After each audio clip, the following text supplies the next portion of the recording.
Futures trading involves risk and is not suitable for all investors. Content provided in this segment is meant for educational purposes and is not a solicitation to buy or sell commodities. Opinions and statements of guests not affiliated with EverAg are their own and do not reflect the views of EverAg. The accuracy of their statements cannot be guaranteed by EverAg. Hello and welcome to another edition of the Grain Feed, brought to you by EverAg. This is your weekly news feed for all things grain and all things feed. Each week we bring you updates on the markets with unique perspectives from an amazing team of analysts with the intention of helping dairy and livestock producers manage their risk. I'm your host, Jim Matthews, reporting from a very warm Chicago. Had yet another light rain pass through this morning. Of course, it's been that kind of year, but otherwise it feels like summer is officially starting here up in Chicago on this Thursday morning. Joining me today, as always, from Kansas, Director of Feed Procurement, Mr. Jake Kingsley, and making his first appearance on the Grain Feed, a very special guest from Urbana-Champaign. We have the University of Illinois Extension farm broadcaster, Mr. Todd Gleason. Team, how are we today? Doing very well. Just fantastic here in Champaign-Urbana. Excellent. Todd, how have things been down in Champaign-Urbana? Everything okay? Well, I know you keep pretty close track here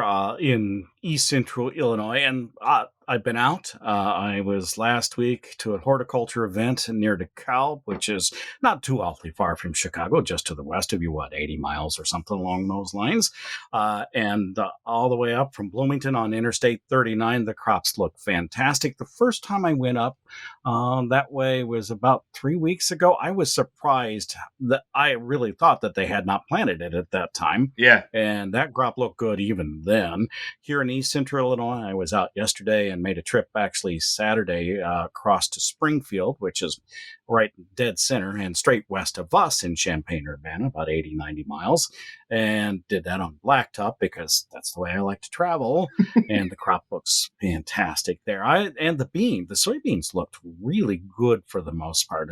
Particularly, there were some areas that had gotten in early, and they looked very, very good and big. The corn, was probably somewhere between ankle and thigh high, depending on when it was planted. But some of that looked fantastic as well. So I think the crop, at least here in a large part of Illinois, is off to a really good start. I will say that around Mount Pulaski, which isn't too far from Springfield, they had some gully washers, but a very isolated area and just awful, just really awful in that area that was so wet, and they probably they're behind, and their yields will suffer pretty dramatically, I would think. It's been spotty, right? And I think we've been hearing very similar reports around, Todd, in terms of what was ultimately planted and has emerged. I think for the most part, things are actually looking very healthy. But yeah, then we hear some of the more isolated pockets in certain parts of the Midwest where, some folks that we speak to, ranging from South Dakota across to Wisconsin and then the other side of the big lake into Michigan, Indiana. Some folks have not even been able to plant just yet. Again, largely isolated situations, but still notable, though, that there are a pretty decent amount of folks out there that haven't had a chance to actually make this happen yet. So we're relieved to see the bulk of the United States ultimately get that corn in the ground. And like you said, what has emerged looks good. We just got to finish up a few of those later patches here. Jake, how are things looking in Kansas? We're doing pretty good. We're catching a little bit of a heat wave here. Supposed to have our first 100-degree day today, in fact. Okay. But soil moisture's been pretty good. Beans and corn are off to a really good start here. And we're hearing from folks in Texas, Oklahoma, and now in Kansas that the wheat crop that's coming off is average, which is a big relief after the last 2 years of less than stellar production. So hearing some pretty average yields, good quality, 11.5% protein is probably going to get us close to the overall crop there. So things are looking pretty good in this part of the world so far. Average is good, Jake. Right? That's all we can ask for with wheat. If everybody can be average, we'll be in a good spot by the end of the year. I would say on that note, Jake, that those folks in southern Illinois, which is where our primary wheat acreage is, mostly in Washington County, just one county, their combines are rolling, and the soft red winter wheat crop is good as well. Okay, excellent. And Jake, we've got to get used to the fact that, so Todd, Jake used to report out of the Dallas-Fort Worth area. So for him to feel the need to tell us he has a 100-degree day. That became a day-to-day thing. I felt like starting around Easter, I think, most of the time. So for Jake to now report one pushing through mid-June, this is a big deal. It is a very big deal. It's a very big deal. I think we've bought an extra 60 days sub 100-degree temps. Okay. Pretty good. Pretty good. Just a little jump up I-35. Do wonders for your summer. Who knew? And it looks like your plant is also managing the different climate very well. Yep. Made the move to the basement, ready to go. Okay. Good to hear. All right. So, gentlemen, we've got a lot to run through today. And Todd, we'd like to hear a little bit more about what you do at the University of Illinois Extension. So let's just timestamp the markets real quick. So, Paige, if you would kindly help us timestamp those markets. It is Thursday morning. It's close to 10:30 Chicago time. Just looking at the board real quick, following yesterday's WASD report, the screens are green. So the market was trying to figure out for a bit yesterday how to interpret and digest some of those numbers. But following that digestion, if you will, we've opened up today in the green. We've got December corn trading right at 475 at the moment. That's up about 6 cents on the session here today. So corn finding a bit of a pop after yesterday's report. We've got November beans trying to hug that 1160 mark. We haven't quite hit it yet today, but that's up about 11 to 12 cents in Chicago. And then soybean meal, that stubborn little byproduct. We're back up again today. We keep riding that $350 per ton level on December meal, and we've bounced up from it again here this morning. We're trading right around $357 per ton on meal. And then wheat, just because we're talking about wheat on our little show today, we've got December wheat futures at 665. I won't say where it really hit. We'll go with 665, which is up about 5 or 6 cents on the session here today. So wheat, after having an astronomical, if that's even a word, climb from late April in through late May, and now what has been a large break pretty much the entire month of June, is starting to steady itself out a little bit, really leading up to that WASD report, but also then after digesting these numbers, starting to stabilize here over the last week. So a lot to run through in the markets. But Todd, it's great to have you on the show. If you wouldn't mind giving us a little bit of background to what you do. We've already talked about what you've been seeing from your own pavement crop tours here across Illinois over the last couple of weeks, but what you do there at U of I and what you do on your show. So I am employed by University of Illinois Extension. I air on WILL AM 580. You can see it's been on the air since 1922. The very first broadcast, by the way, was about dairy cows. You will be appreciative of that.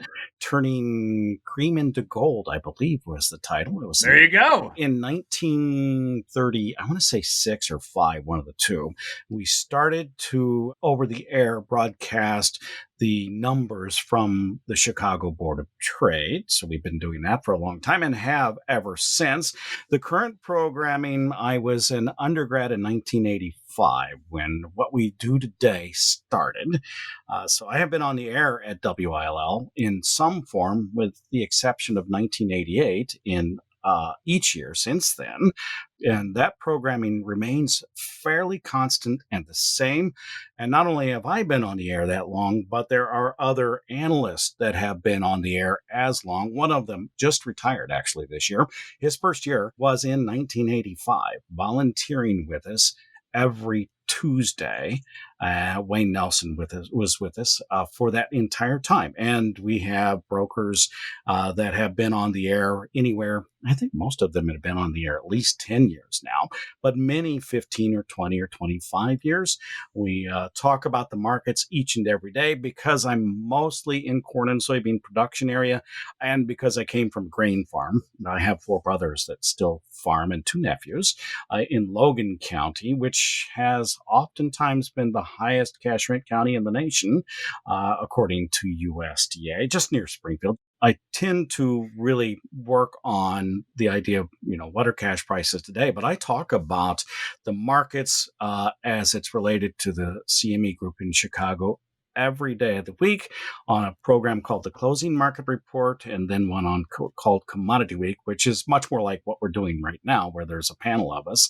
The Closing Market Report always starts with a broker conversation, followed up by something that might come from things of interest. For instance, today, U.S. EPA in this week made the announcement that they're going to try to move the CAFE standards, and the ethanol folks are not very happy about that. They're going to put forward a lawsuit. So I talked to Harold Woolley, who's the president of the National Corn Growers Association, in the last hour about that. But more often than not, I'll talk with the agricultural economists, not only here on this campus, but across the whole of the Midwest, to get an idea of what they're doing, maybe the crop scientist from those areas to see what's up with weed science. And then the hidden part that I think is always the best part of the program is the meteorologist. We have five different meteorologists on, but we talk with the players in the marketplace. Drew Lerner, who's a name you'll know, I talk with every Wednesday. Eric Snodgrass is our Friday. So if you recognize his name from Nutrient Ag Solutions, Drew, of course, is with World Weather Incorporated. And I know them all well. I talk to them regularly, and we talk about not only what is happening here, but because logistics across the planet are so very important, in the wintertime, we will talk about every day what's happening in Argentina and Brazil.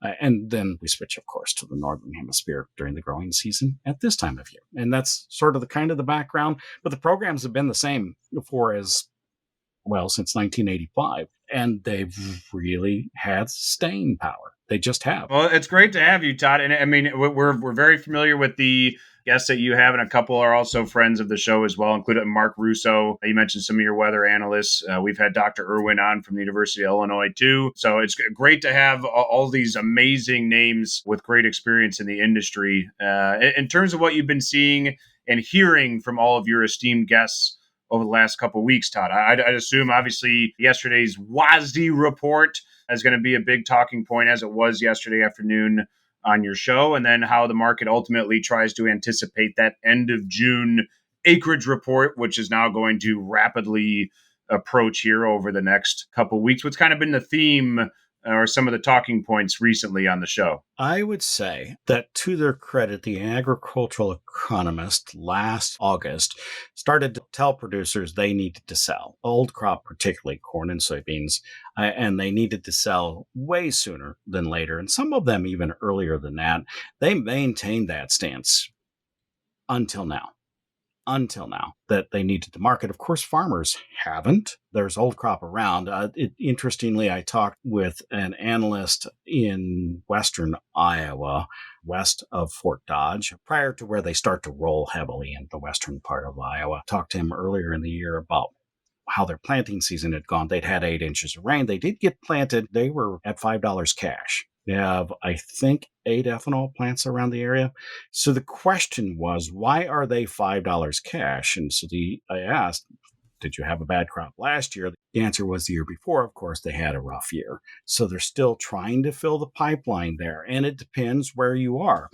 Can we get $5 cash here? Heck no, not at all. So on old crop and new crop, mostly everybody is still saying, if you need to market on the rallies and pick where you want to, but have your orders in, especially for old crop. Just have the cash order in and make that. Just go ahead and make that. So that's kind of where that frame of, I don't know, there are 25 analysts in any given week, and I have about 60 or 70 that I talk to fairly regularly. So everybody's kind of been in that place.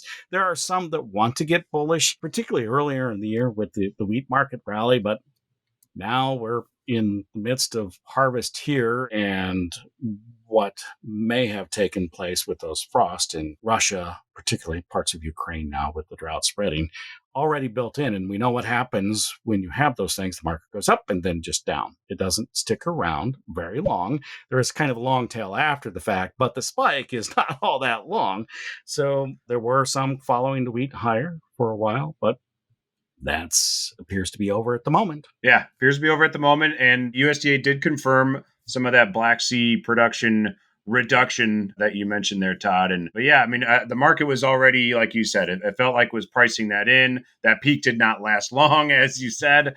Again, we've got a little bit of strength here today, but I think managed money is probably finding itself in a position where yesterday's report didn't give them a lot to work with in terms of feeding the bulls, but they have to keep in mind their net short position. How exposed might they be maybe as we run into that end of June acreage report, and also the stocks on and off farm as of June 1st. So it's going to be a pretty interesting run as we head into that report and through the 4th of July. So thank you for those insights, sir. Jake, want to give you a moment here to talk about what's happening in the feed markets. What's your take following that WASDE report? Does anything change in the feed markets near term for you? I don't think so. Not in any big way here. I think what we've been preaching to our feed buyers aligns pretty well with what you're talking about there, Todd. Getting the grain producer to sell on the rally, and then we have the feed buyer just kind of waiting this thing out, staying pretty short term in their purchasing, at least on the corn front, as we expect this thing to probably continue a slow grind lower as we get this next crop in the ground and popping up and head our way on over towards harvest. So our expectation after yesterday's WASDE is that we still have overall healthy balance sheets, both domestically and globally on the corn front. The soybean number looks as good as we've seen in quite some time. And so while we're dealing with a short-term squeeze, or what we're expecting to be a fairly short-term squeeze on protein, as North American supply is kind of pinched with shutdowns for repairs and maintenance at these crush plants, as well as some logistical issues and some export strength out of Canada. Overall, the plan remains the same: to be patient here, wait for some better opportunities as we move through the summer months. Barring any major weather catastrophe, we're expecting some pretty nice returns towards where we would call old normal. In fact, we've already seen some new crop basis offers in different little pockets of the Midwest back to what we would consider old normal in our target ranges, particularly for corn. I suspect that becomes more widespread as this stuff continues to catch some heat units and get up out of the ground there. We may be able to get a hold of some fairly good prices sooner rather than later. Our latest planting progress had corn at 95% planted or so, and beans were over the 85% mark, which means more and more folks are going to be coming out of the field and hopping back in a truck to bring grain to market, as we've been talking. I think that's our first big catalyst to help push this thing a little bit lower, and we're well on our way to that. Then it's kind of a waiting game. I think the one thing that we've kind of got to start changing our tune on is probably cotton and the cottonseed market. We had been talking about being very aggressive and waiting on prices to break quite a bit across most of the US. I think there's still a chance to get down to some of the numbers we've been talking, but there is some concern. There are folks that are still planting cotton acres as we speak. And we've already had some that went in the ground that got hailed out in some significant production areas in the Texas Panhandle. So yet to see how much damage that will do to overall production. But I think another big factor here is that cotton futures have really slumped, and down there in the 70s, that does not entice a whole lot of aggressive planting. Some folks could switch some acres away at last moment. They may be less inclined to throw all of the fertilizer and chemical at it that they normally do, and that could have an effect on yield. So we're watching that one pretty closely. I think last year having that Lubbock market at a quarter to half of its normal production was a huge hit to availability and really affected price overall. So it'll take a lot to get back down to that sort of production loss again, but we are monitoring, just kind of see how this thing shapes up. Otherwise, yeah, the name of the game still remains patience for a little while longer, I think. Yeah, and I think that'll be important, Jake, to continue to stress for folks. And again, coming off of this WASDE report, we're seeing some strength, but perhaps, and maybe as Todd referenced earlier as well, I mean, these for the row crop farmers, I think any of the rallies we're getting between now and 4th of July are really potential selling opportunities for these guys, really. I know our grain marketing team has been fairly aggressive, at least on the new crop corn sales especially on that rally up towards $5 mid-May, and I think are waiting for now, potentially striking distance. We're at 475 and change this morning, or you're potentially within 10 to 15 or 20 cents of maybe those next real targets of getting that next wave of sales, if not even already. I think some folks were even willing to analyze their own cost of production and say, hey, 475, I can make money depending on what basis I have nearby. So it's going to be interesting to see how the farmers react on this latest pop. But yeah, for those buying for feed purposes, we're still hoping that the stars align for a healthy crop here in the U.S. and without any real changes on the global balance sheets yesterday. Hopefully we catch a break here post 4th of July and give some of our dairy and livestock producers a chance to buy some fresh loads as we push into harvest. Gentlemen, before we go, Todd, any closing remarks or statements you'd like to make before we sign her off? Yeah, one thing. I talked to Frayne Olson, who's an agricultural economist at North Dakota State University Extension based in Fargo. I do that once a month, and that was on Monday of this week. Did ask him about prevent plant because that's one of the things that people start to talk about a lot, especially because there's been so much rainfall in that part of the world, and wanted to know what he thought prevent plant might look like in North Dakota, Minnesota as well, because he's right there on the line. For North Dakota, which is what he's responsible for, his suggestion was usually there's about 1 million acres out of the 25 million total crop acres that they have that goes prevent plant. That swings pretty wildly from one side to the other. He thought there might be a few more acres than that, but not to expect a big prevent plant number out of North Dakota this year. And I think many people are. Honestly, I think many people are. Jake, I'd be interested to know what you think total planted acreage for corn will be. It's at 90 million or 90.5 or something like that at the moment. What do you think farmers actually put in the ground? And I have my own thought on this one. I think they aimed for 92, and that's what they're. And if we're at 91, 92, we could be there. I don't know. What do you think? Yeah, I don't recall what I said the other day. It's out there on the internet somewhere, but I'm mostly in agreement with you. I think there's going to be some increase in corn acres, probably 90 and a half, 91 million acres of corn would be my guess. I am no expert, but that's where I stand. Yeah, me either. I depend on the experts a lot, but I think farmers or others thinking that they're going to be salvation in the acreage figures reduced at the end of being reduced at the end of the month might be sorely disappointed. It's going to be a really interesting number here in the next couple of weeks. So we'll be excited to hear on your show and some of your guests what folks are saying here in the next couple of weeks. But in the meantime, thanks for joining our show. Really great to have you today, Todd. Hey, thanks much. And for those who want to listen, right there, willag.org, willag.org.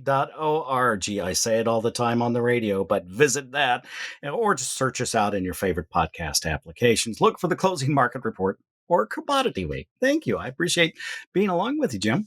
Absolutely. Awesome. Thanks, Todd. We appreciate it. We'd also like to thank the EverAg Insights crew for their support. Thank you to Paige and Lexi for their production magic. And thank you to the viewers for watching. The grain feed. Contact information is on the screen. We greatly appreciate your feedback. That's all for today. We'll see you next time on the Grain Feed.